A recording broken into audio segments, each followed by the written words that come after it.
Il y a belle lurette que je ne peux pas imaginer l'histoire humaine dans des éléments séparés. C'est-à-dire d'un côté le monde occidental avec ce qu'il a réalisé, etc., etc. Une Europe qui ne serait pas grand-chose si elle n'avait pas conquis la planète tout entière. Et à l'époque, les migrations européennes, c'était pas aidez-nous, c'était carrément vous dégagez et on se met à votre place. Je déplore quand même les 50 millions de peaux rouges exterminés, et il faut quand même rappeler l'histoire. Et rappeler l'histoire, ça ne veut pas dire faire le procès ou de culpabiliser. Ça veut dire qu'il faut aujourd'hui de plus en plus universaliser l'information au, au niveau, pourquoi nous avons choisi humanisme au lieu d'humanitaire, c'est parce que nous pensons que l'humanisme est indispensable si nous voulons que cette planète retrouve l'équilibre et que l'espèce humaine retrouve une harmonie et finalement qu'on puisse s'entendre de mieux en mieux. Quand on voit ce que produit la dualité, hein, les incompréhensions, les dualités, les inégalités entre le nord et le sud, les inégalités internes à chaque système, etc. Quand on voit l'argent absolument incroyable qu'on consacre aux armements, à fabriquer des armes pour s'entretuer, pour se... C'est pour ça que ça m'amène à dire si les extraterrestres évolués étudient l'espèce humaine, ils ne peuvent pas dire que nous sommes intelligents. Il n'y a pas d'intelligence. S'il y avait intelligence, il y aurait une planète magnifique à vivre. Au lieu de cela, nous sommes dans une espèce de, comment dire, du système réactionnel d'année en année. Alors chaque individu arrive au monde, euh, euh, assume ce qu'il peut, trouve sa petite place ou ne trouve pas de place. Il y a ceux qui ont beaucoup, ceux qui ont peu, etc. Et finalement, ce courant de l'histoire est quand même dramatique parce que malgré nos connaissances, malgré nos aptitudes, nous ne sommes pas intelligents. Voilà. Et qu'est-ce que je veux dire par intelligence? C'est-à-dire que l'intelligence, ce serait cette, comment dire, cet ordre subtil qui fait que nous pouvons organiser nos aptitudes pour elles expriment une démarche ou disons une aspiration à un monde paisible, à un monde respectueux de la vie, à un monde respectueux de la nature et toutes ces choses-là, ça c'est de l'intelligence. Je suis totalement d'accord qu'il y a d'un côté la politique, de façon générale, qui fait de l'acharnement thérapeutique sur un modèle qui ne fonctionne plus. On ne peut pas continuer à fonctionner sur un modèle d'un toujours plus indéfini, ce qui donne cette croissance économique absurde où l'on part du principe que rien ne doit avoir de limite. Il y a ça, et de l'autre côté, ce qui est très intéressant, c'est que nous avons quand même une société civile qui est devenue un vaste laboratoire où s'exercent énormément d'initiatives très intéressantes. C'est-à-dire que on sort du cadre strict qui a été déterminé par la société, et en particulier dans le cadre des 30 glorieuses qui ont permis à l'Occident de, voilà, de se flatter, de converger, en pillant la planète, bien entendu. Et de l'autre côté, ben voilà, il y a des êtres humains qui, dans leur petit coin, font des choses vraiment intéressantes sous une impulsion et une pulsion qui est j'ai envie de donner une logique à ma propre existence. Voilà. Et ça constitue toute une société civile qui nous amène, nous, à projeter très sérieusement un forum civique. Le forum civique, en tout cas en France, en tout cas, ce forum civique consisterait à rassembler et à mutualiser les initiatives de façon à ce qu'on puisse comprendre qu'à travers ces micro-projets et ces consciences qui agissent dans leur coin, eh bien, nous avons ce besoin de construire un monde différent. Voilà.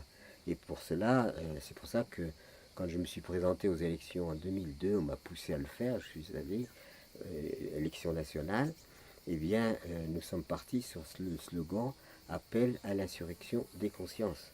Quelle planète laisserons-nous à nos enfants, mais aussi quels enfants laisserons-nous à la planète? Alors on pensait que sorti comme ça, hors de la règle du jeu de la politique, nous ne sommes pas partis en disant si vous votez pour nous, ça sera merveilleux, vous aurez ci, vous aurez ça. Nous, notre manifeste, ça a été le féminin au cœur du changement. Pourquoi est-ce que les femmes sont subordonnées sur toute la planète? Ça a été pourquoi éduquons-nous les enfants sur la compétitivité au lieu de leur apprendre la solidarité. Dès tout petits, ils peuvent apprendre la solidarité. Pourquoi est-ce qu'on n'enseigne pas aux enfants le respect d'eux-mêmes et le respect de la nature? Pourquoi est-ce qu'on empêche certaines utopies constructives sous prétexte qu'elles ne cadrent pas avec les directives d'un système?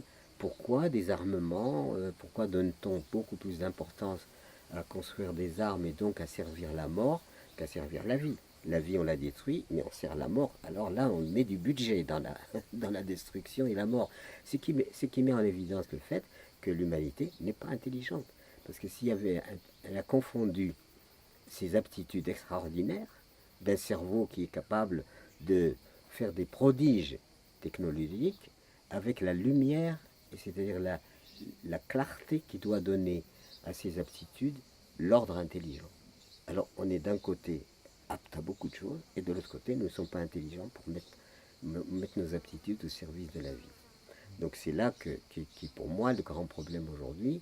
Et cela, pour qu'il y ait une modification à ce niveau-là, bien entendu, pas de changement de société sans changement humain. L'humanisme pour moi est important. Et quand on déclare l'humanisme, et nos structures qu'on a créées, toutes les structures qu'on a créées sont sous l'égide de l'humanisme. Pourquoi? Parce que l'humanisme, c'est bien autre chose que l'humanitaire. Parce que l'humanitaire, on crée, par exemple, l'indigence, et en pillant les pauvres, et on va ensuite avec des sacs de riz pour leur dire regardez comme nous sommes gentils. Donc il y a une hypocrisie de fait. Et dans le système humain, l'humanisme doit prédominer. L'humanitaire n'étant que le palliatif et le correcteur des défaillances de l'humanisme. Voilà, pour nous, nous sommes installés là-dedans. Alors pour cela, évidemment, ça nous amène à dire, est-ce que la planète est une magnifique oasis au sein d'un incommensurable désert astral et sidéral? On a beau chercher s'il y a une planète comme la nôtre, on a du mal. Donc on a une chance inouïe qui relève d'une probabilité, mais qui est absolument incroyable, que d'être sur une sphère de cette beauté, de cette vie, et au lieu de, justement, d'avoir ce sentiment sacré et prendre soin de cette planète mère, eh bien, tout ce qu'on sait, c'est la sacrifier à l'avidité humaine et au lucre. Voilà. Et donc c'est là où il y a quelque chose à faire par rapport à, sommes-nous dans la cadence juste par le toujours plus indéfini que propose la croissance économique, ou est-ce que le moment n'est pas venu de venir à quelque chose de modéré, c'est-à-dire la modération en tant que puissance. C'est pas la modération en tant que faiblesse. Au contraire, la modération nécessite de la puissance, comme la sobriété nécessite de la puissance. C'est-à-dire que je ne suis pas en train de serrer la ceinture pour me mortifier. C'est simplement que j'ai compris, mes besoins sont définis. Au-delà de mes besoins, il faut un peu de superflu, mais quand le superflu devient trop important, je suis victime. C'est-à-dire que je suis consumé, je consomme, et en même temps que je consomme, en même temps je suis consumé. Et quand je fais le bilan de ma propre existence, eh ben je me dis, mais est-ce que j'ai vraiment vécu, ou est-ce que je n'ai fait que qu'exister en attendant d'être dissipé dans un au-delà hypothétique? Donc la question fondamentale aujourd'hui, est-ce que nous sommes sur la bonne règle du jeu qui à la fois permet à l'humanité de satisfaire à ses besoins réels? Souvent on invoque la loi de la jungle. La loi de la jungle, ça n'a rien à voir. Quand un lion mange une antilope, il la digère, mais il n'a pas de banque d'antilopes ni d'entrepôt d'antilopes à vendre aux copains. Pour vieux, il faut bien qu'il mange. Comme l'antilope, il faut bien qu'elle mange aussi l'herbe, et l'herbe est vivante aussi. Donc la chaîne de la vie, ça c'est licite, c'est totalement moralement acceptable et licite. Nous devons vivre. Mais le problème, c'est quand il y a l'accaparement d'un bien commun que personne n'a planté la forêt amazonienne, personne n'a ensemencé les océans des poissons et des baleines. Donc ce bien commun, ben, il faut aujourd'hui une législation mondiale qui définisse que ce n'est pas le bien que n'importe qui peut s'accaparer sous prétexte qu'il a du lucre. Voilà. Moi, ça me révolte énormément de voir la confiscation que l'argent permet de faire euh, du bien qui revient à tout le monde. Et aujourd'hui, ben, toutes les 7 secondes, paraît qu'un enfant meurt de faim. Alors, est-ce que nous avons réussi quoi à ce moment-là? Et même dans la partie des populations qui sont théoriquement les mieux placées, c'est-à-dire qui bénéficient, disons, des biens de cette planète, ils sont dans la surabondance, mais ils ne sont pas forcément heureux. Donc, à quoi ça sert d'être dans la surabondance et de consommer des anxiolytiques?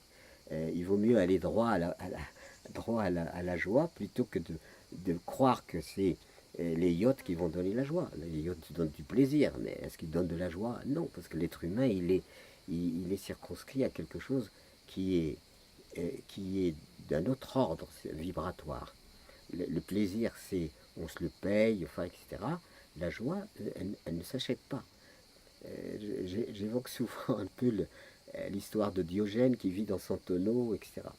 Et puis un jour passe Alexandre le Grand, immense Alexandre le Grand qui fait trembler le monde.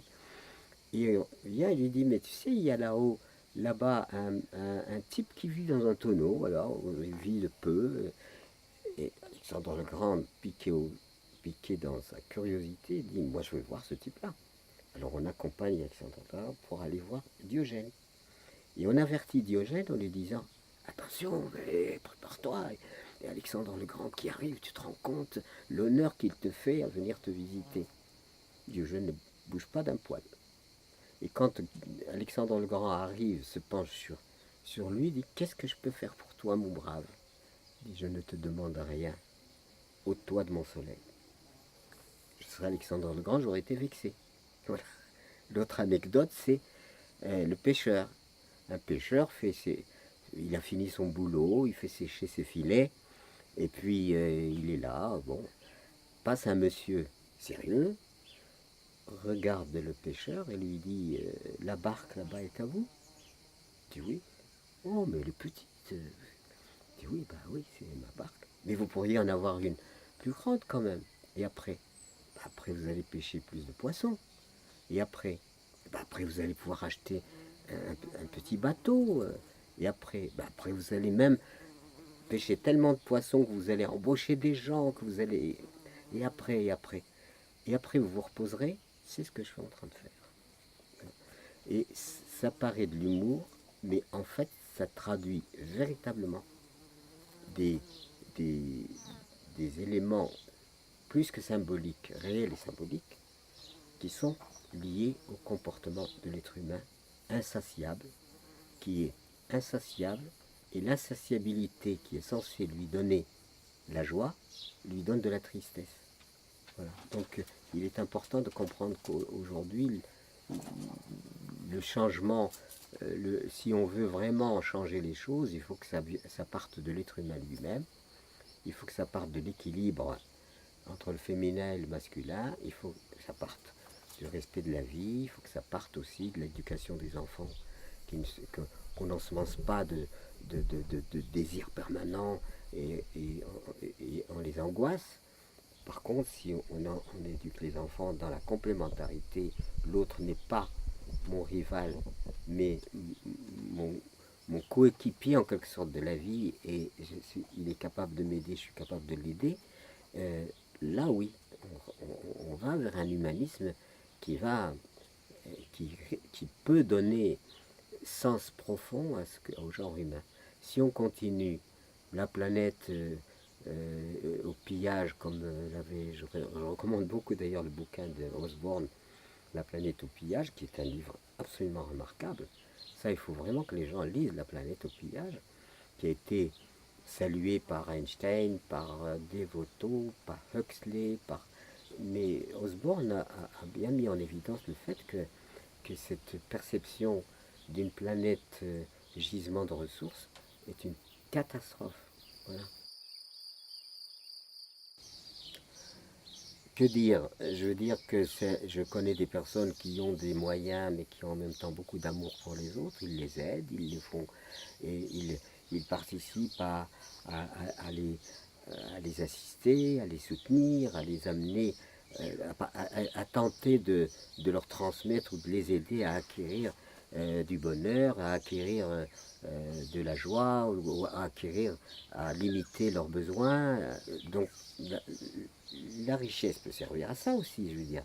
Ça ne peut pas être simplement je m'enrichis et je compte mes dividendes annuels.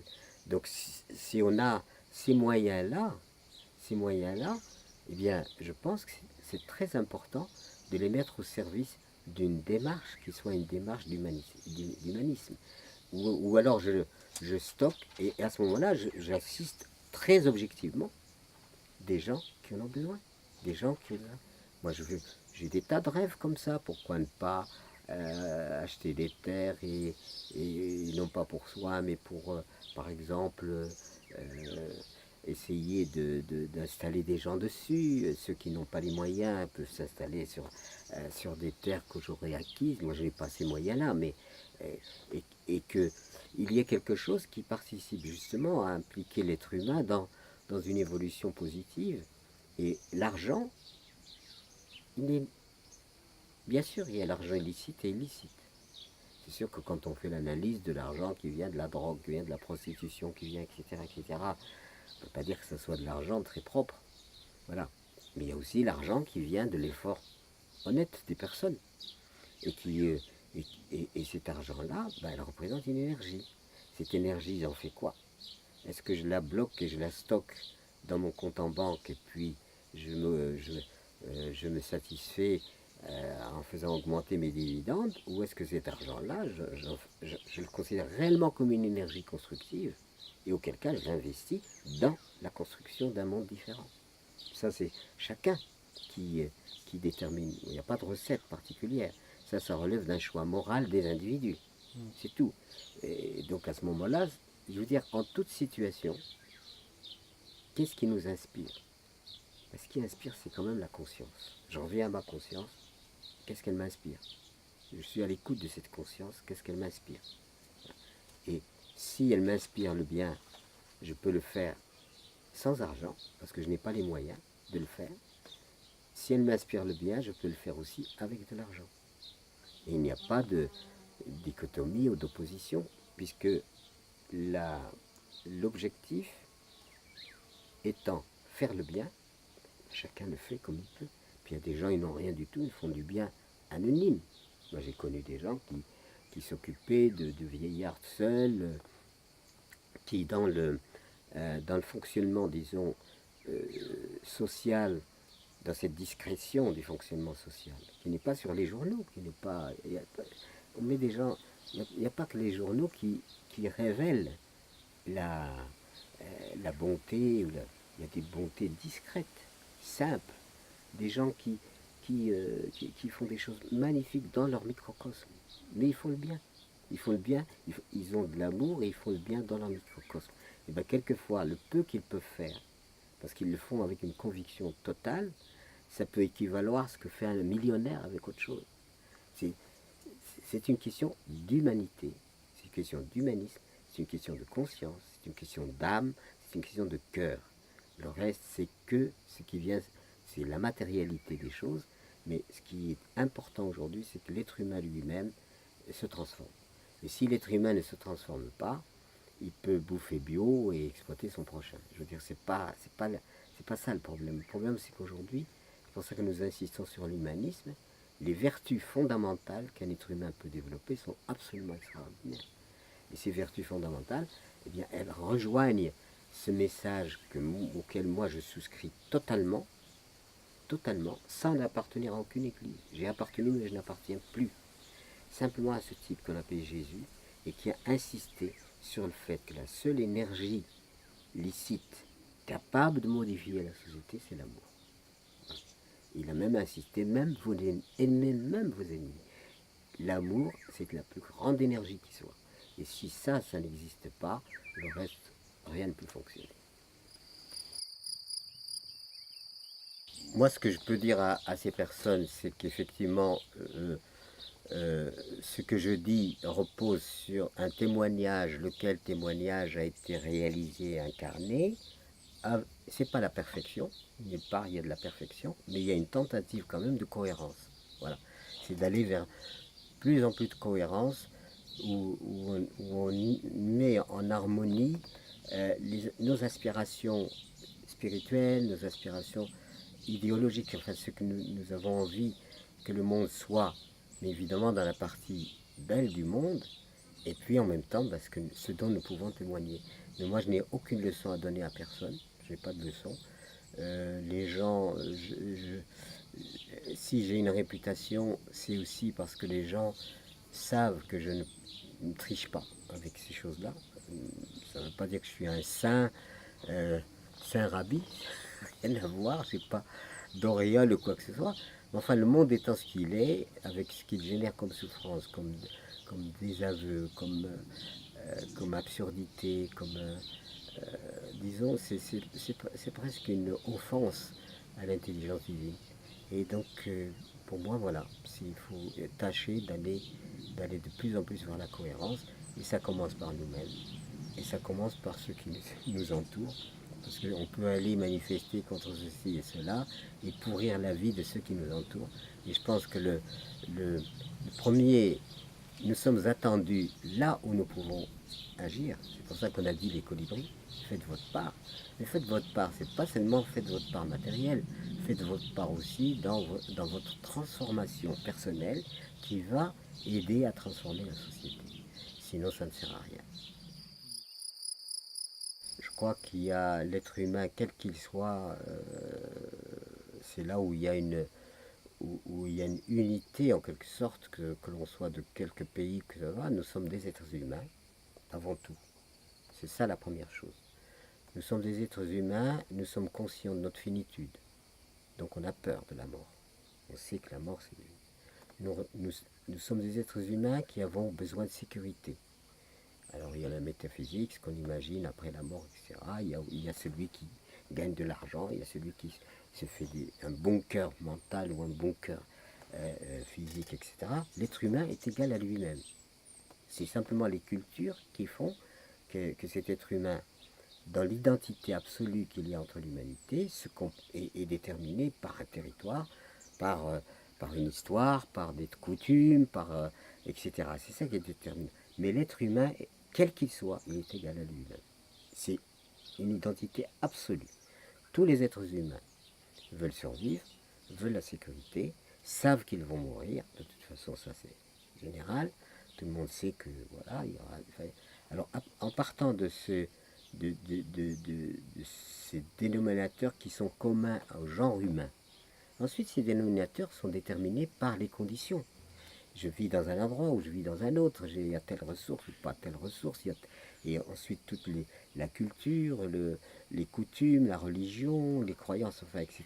Tout ça, l'être humain étant égal à lui-même, mais il est en quelque sorte déterminé par les conditions qui viennent après. Autrement, si vous prenez, c'est pour ça qu'il faudrait rassembler tous les enfants du monde. Les enfants du monde, dès tout petits, on devrait organiser des choses pour qu'ils se rencontrent, pour qu'ils se voient, pour qu'ils communient les uns avec les autres, et quelle que soit leur race, quelle que soit leur provenance, etc. Si on commençait par ça, déjà, eh bien, on contribuerait justement à l'apaisement. Parce que l'être humain est égal à lui-même. Après, c'est les circonstances, les histoires. Moi, quand j'étais petit, enfin quand j'étais écolier, on nous cassait la tête avec les victoires, les guerres, etc. À un moment, les gens passent leur... On mettait en exergue les victoires, les guerres et les victoires.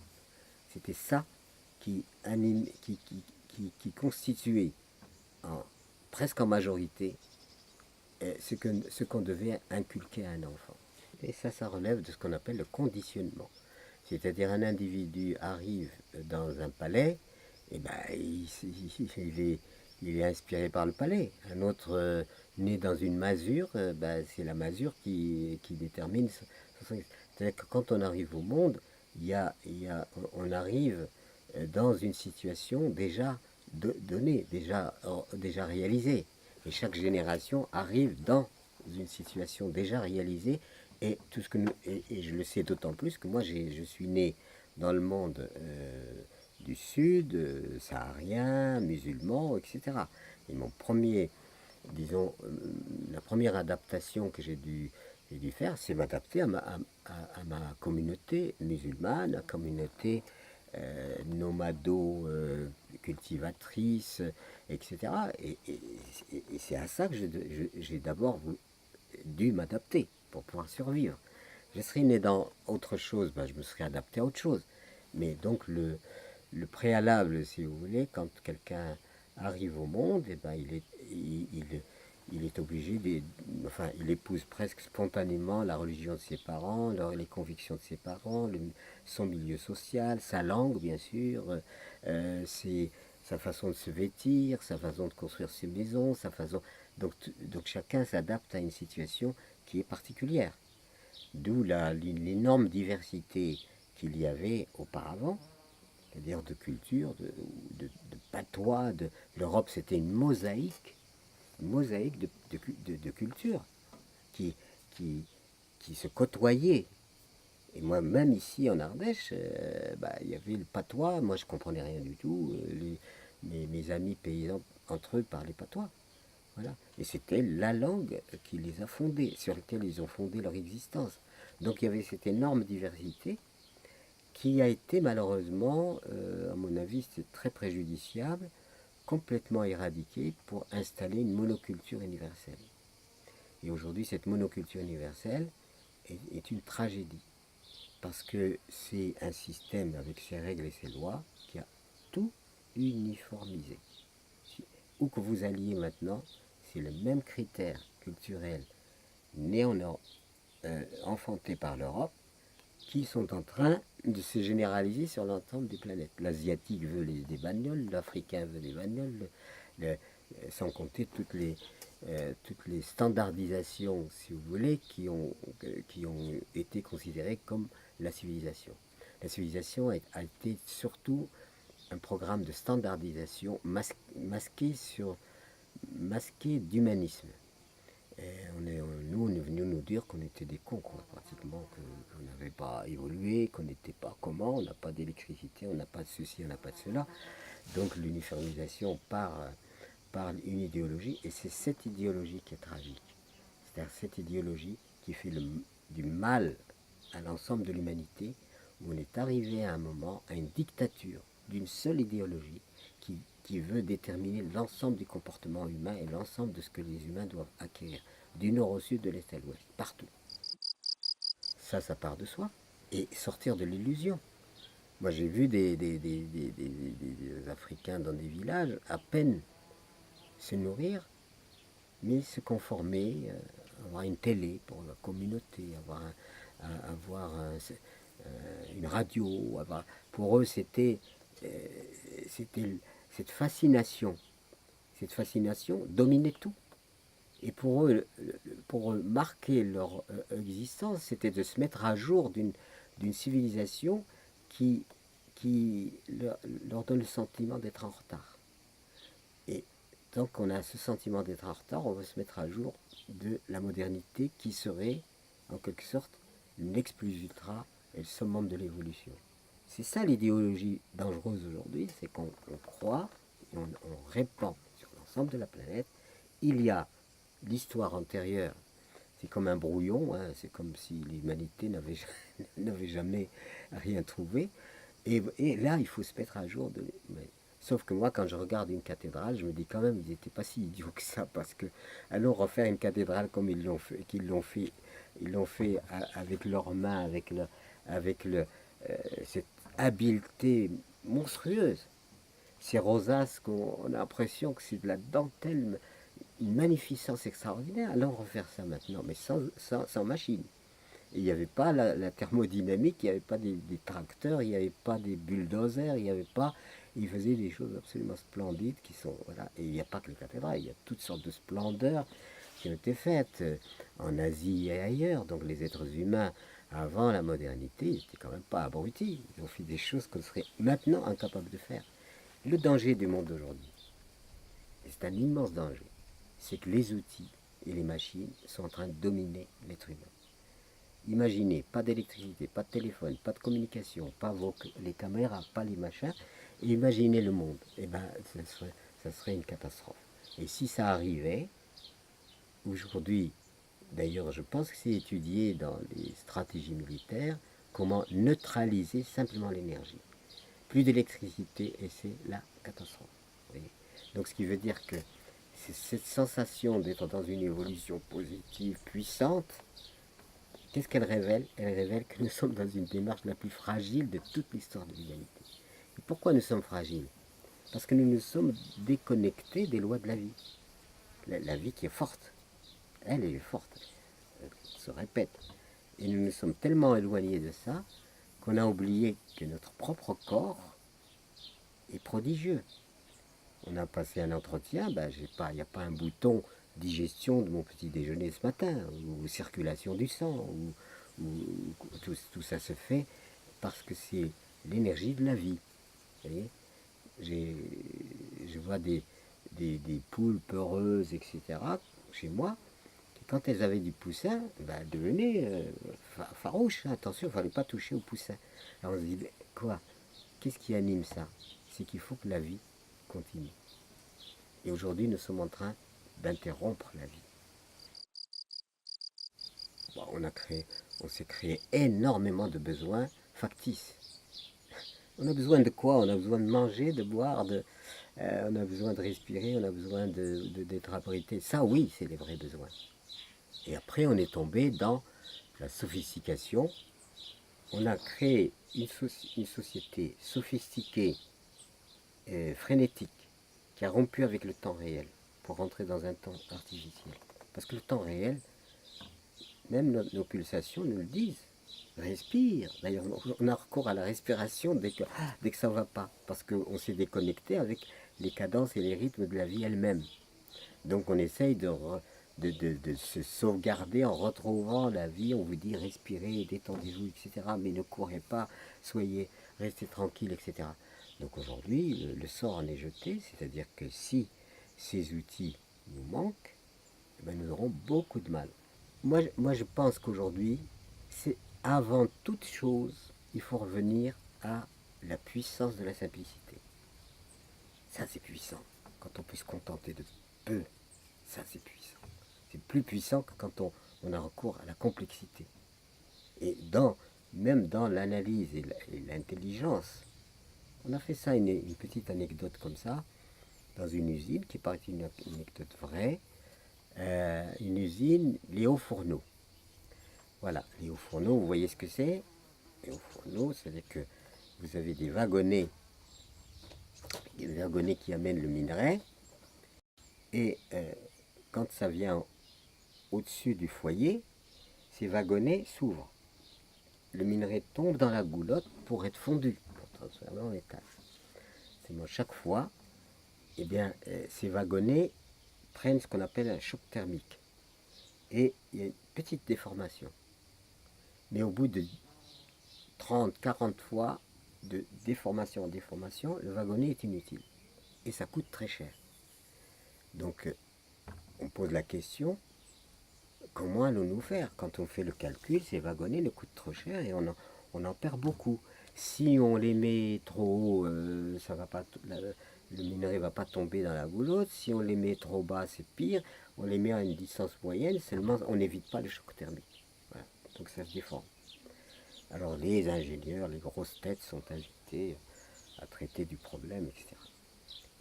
Personne ne trouve. Est-ce qu'il faut avoir des wagonnets en tungstène ou je sais pas quoi, ce qui coûterait beaucoup trop cher, etc. Donc les ingénieurs, ceux qui étaient censés trouver la solution, n'arrivaient pas. Et puis le patron intelligent dit, mais pourquoi est-ce qu'on ne demande pas aussi aux ouvriers leur avis sur cette question? Alors les ouvriers viennent évidemment En rasant les murs, on va voir des sommités. Qu'est-ce qu'on peut dire face à des sommités qui sont sorties des grandes écoles, etc. On va se ridiculiser devant ces sommités. Donc, Paul, puis il y en a un qui ose lever le doigt en disant, il commence par dire, peut-être que ce que je vais dire, c'est une connerie. Donc il prend les devants. Moi, je pense que le minerai, on pourrait le mettre dans des sacs de jute, et quand le sac de jute vient au-dessus de la roulotte, le fond brûle, le minerai tombe, et on a dépensé seulement quelques centimes. Et bien c'était la solution. Seulement, il n'osait pas le faire. Vous voyez la puissance de la simplicité. La simplicité est beaucoup plus puissante que la complexité. Ce qui arrive au même résultat, d'ailleurs, quand on fait des tests d'intelligence, on dit voilà, il faut obtenir tel résultat. Il y a ceux qui passent par les méandres de la complication, etc.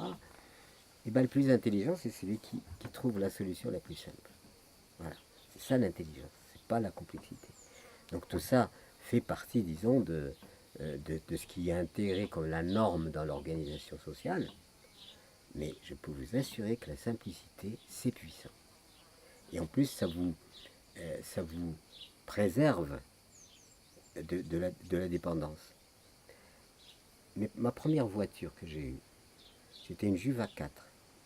Quand il y avait des pannes, je soulevais le capot, je démontais les bougies, je faisais des trucs, et hop, je la remettais en route.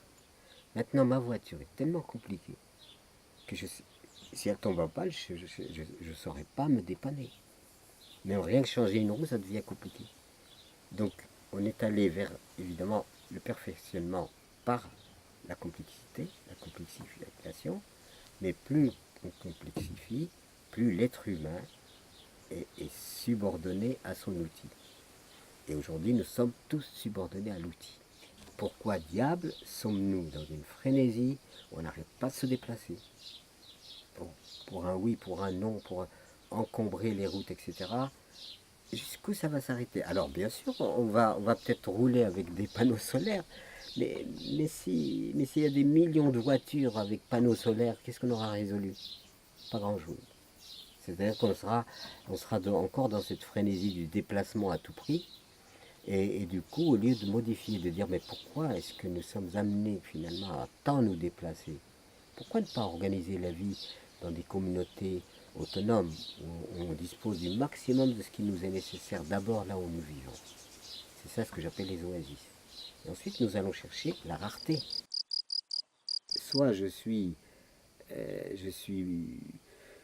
ne fais qu'exister, soit je vis. C'est là la différence. Et vivre pour moi, pour l'être humain. C'est pour ça que j'avais cette petite légende de la Terre qui se construit, qui se fait, etc. Elle se fait très belle. Il y a des océans, il y a des fleuves, il y a des montagnes, c'est une splendeur. Elle a mis des milliards d'années à devenir belle. Puis elle s'est dit, mais ça sert à quoi si personne n'est là pour m'admirer? Quand une dame se fait belle, c'est aussi parce qu'elle veut séduire, enfin elle veut donner. Et la planète se dit, mais ça ne sert à rien tout ça. Et elle se dit, ah, ça servira à quelque chose si j'arrive à créer quelque chose qui m'admire. Et à partir de ce moment-là, je suis admiré, je suis belle, etc. Et moi j'imagine que l'être humain, il est pour admirer. Il n'est pas pour détruire. Ça m'est arrivé il y a quelques années, ici même, pas loin d'ici, couper.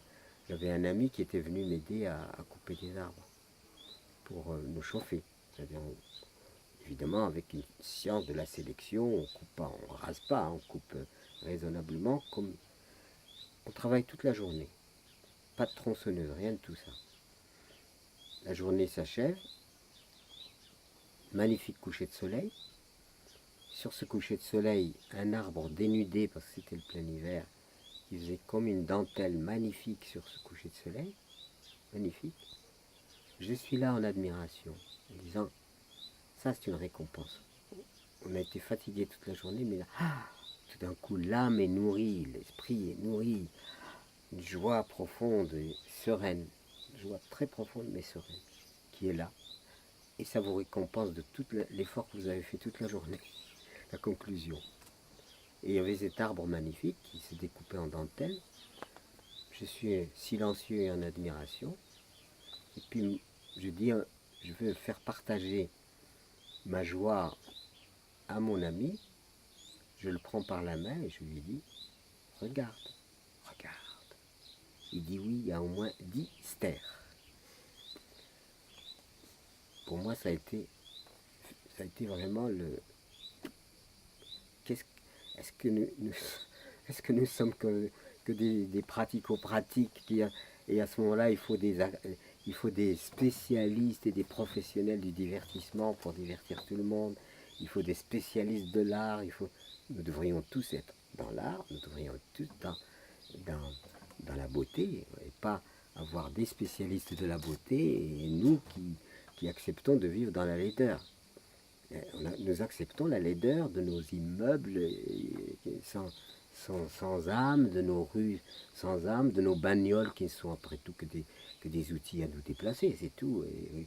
Et on imbe de toute une mythologie, toute une symbolique, à tel point que voilà, le voisin me regarde. J'ai une magnifique bagnole. Moi, je suis peut-être pas grand-chose, mais ma bagnole, oui, ah oui, ma bagnole, oui. Non, on est ridicule. Il faut quand même qu'on s'éveille à la vie profonde, qui est celle de la sensation que l'on peut avoir à tout moment, que nous sommes dans un véritable miracle. Je vous l'ai dit, ou pas dit, une femme vient faire une enquête sur l'eau. Je lui dis, madame, vous êtes de l'eau. Donc vous faites une enquête sur vous-même. Et nous avons complètement oublié que nous sommes de l'eau, que nous sommes de la terre, que nous sommes de l'air, que nous sommes... C'est tout ça que nous sommes.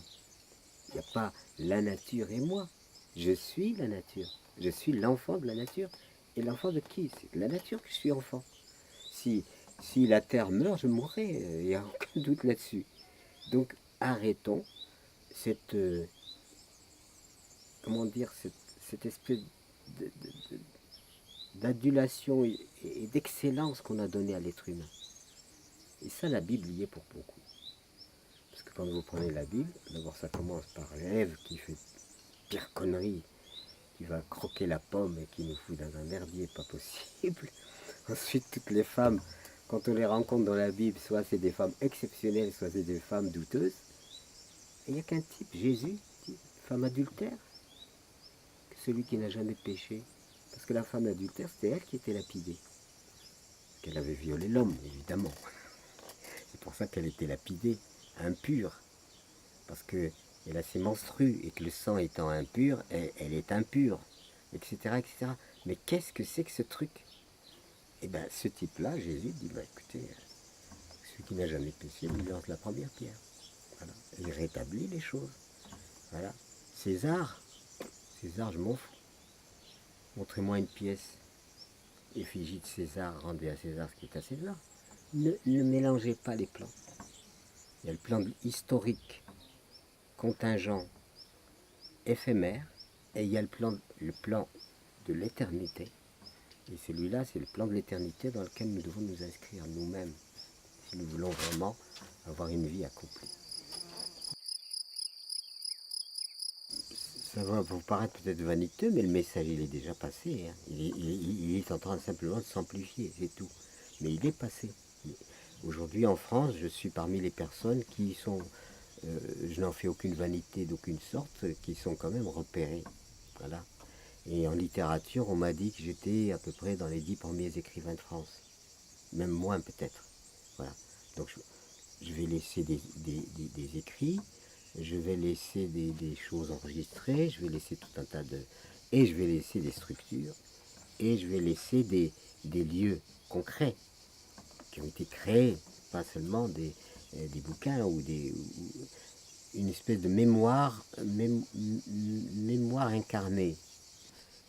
On arrive à un certain moment, ce que je dis, je l'ai fait. Voilà. Et je fais ce que je dis. Ça ne m'exempte pas d'erreur. je ne me prends pas pour un dieu, une divinité ou je ne sais quel être exceptionnel. Mais en tout cas, j'essaye, je tente la cohérence. J'ai une aspiration et une conviction profonde. Cette conviction profonde, je tente de lui donner cohérence, malgré mon incohérence. Voilà. Et quand je vais en Afrique et que je vois l'application de l'agroécologie, je ne peux pas m'empêcher d'avoir quand même une certaine fierté. Pas de vanité, mais de satisfaction. Je contribue à ce que des enfants ne meurent pas de faim. Je contribue à ce que des paysans sortent de cette aliénation qu'on leur a imposée. On les a détruits. On les a empêchés, sous prétexte de les aider, de mieux les nourrir, on les a affamés. Toute l'organisation du monde est comme ça. Et c'est pour ça qu'on a fait un livret aussi sur la faim dans le monde, pour expliquer comment, par des démarches perverses, vraiment perverses, et stratégiques, je pourrais dire, diaboliquement stratégiques, on a installé la faim dans le monde. Parce qu'il n'y a aucune raison. Le continent africain est immensément riche. Vous prenez simplement une graine insignifiante de n'importe quoi. Prenons un grain de blé, qui est le plus symbolique. Ce grain de blé, vous le semez. Quand vous l'avez semé, vous allez voir plusieurs tiges. Et chaque tige va porter un épi. Et chaque épi va être constitué d'une quarantaine ou d'une cinquantaine de grains. Si vous ressemez tous ces grains, vous voyez, vous multipliez que par 5. Des fois, on peut multiplier par 10. Vous ressemez ces grains. Chacun redonne. Ça y est, il y a de quoi nourrir l'humanité. Parce que c'est une exponentielle dans l'augmentation des potentialités. Considérable, absolument considérable. Vous démarrez d'un grain de blé et vous remplissez un grenier. C'est simplement une question de temps, bien sûr. C'est pas immédiat. Mais c'est dans la démultiplication que la nature a prévue, mais c'est prodigieux. Alors des fois on se dit, bon, elle est gaspilleuse aussi, qu'est-ce qui se passe, pourquoi il faut un seul pollen pour féconder une fleur, et il y a des millions et des milliards de pollen qui ne servent à rien. C'est comme les spermatozoïdes que nous avons en nous. Ces spermatozoïdes sont surabondants. Pourquoi cette surabondance? Pourquoi il n'y aurait pas qu'un seul, et puis tout le reste est économisé? Mettons 10, voilà, donc pour pas être trop, trop rapide. Il y a des milliards, et on se dit, mais pourquoi la nature, c'est du gaspillage? Non, pas du gaspillage, parce que effectivement, par la loi des probabilités, qu'est-ce qu'elle fait la nature? Elle augmente les probabilités de la réussite. Et c'est pour ça qu'elle prolifère. Voilà. Et donc à partir de là, vous comprenez que la dynamique de la vie, c'est la vie qui se donne à la vie pour qu'il y ait vie. Et c'est ça où on est amené finalement à ne pas savoir quoi dire. Moi, je ne sais pas quoi dire, c'est le mystère de la vie, quoi. C'est extraordinaire. C'est plus que il y a l'émerveillement, mais il y a aussi le grand mystère. Le grand mystère, c'est-à-dire qu'il pose la question, mais qui est la grande controverse dans le monde, c'est après il y a celui qui dit il y a un Dieu, et celui qui dit non, il n'y a pas de Dieu. Il y a celui qui dit c'est que hasard et nécessité, c'est tout. Oui, il est d'accord, hasard et nécessité, mais basé sur quoi?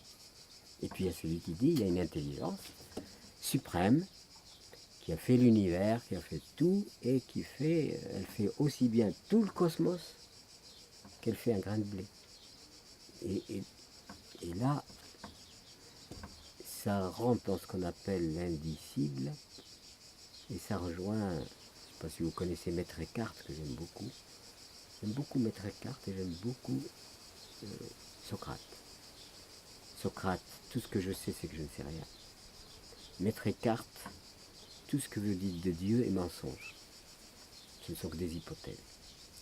Et malheureusement, ce sont ces hypothèses qui ont divisé la société en musulmans, chrétiens, juifs, et on se tape dessus. Et même à l'intérieur du christianisme, il y a les protestants et les catholiques. Vous voyez, il y a les chiites et les sunnites qui ne peuvent plus se blairer. Et puis dans le christianisme, il y a le fondateur du christianisme qui a mis en évidence le fait que c'est l'amour la plus grande puissance qui soit. Ben, au nom de ce Jésus-Christ, qui n'a parlé que d'amour, il y a eu les croisades. Il n'a jamais dit, venez me délivrer mon tombeau. Ça, c'était des prétextes pour aller piller l'Orient. Il y avait des hordes entières qui s'organisaient pour aller libérer le tombeau du Christ. Mais le Christ, il n'était pas dans son tombeau, en plus, il n'est même plus là. Et ça, tout ça, c'est des prétextes que l'humanité invente à partir d'éléments subliminaux pour finalement répondre à ses travers, à ses tares et à ces cochonneries, à ces conneries. Et nous sommes enlisés là-dedans. Donc il faut en sortir, c'est possible d'en sortir, mais il faut une posture morale qui part justement de la simplicité. C'est puissant la simplicité. Quelque chose.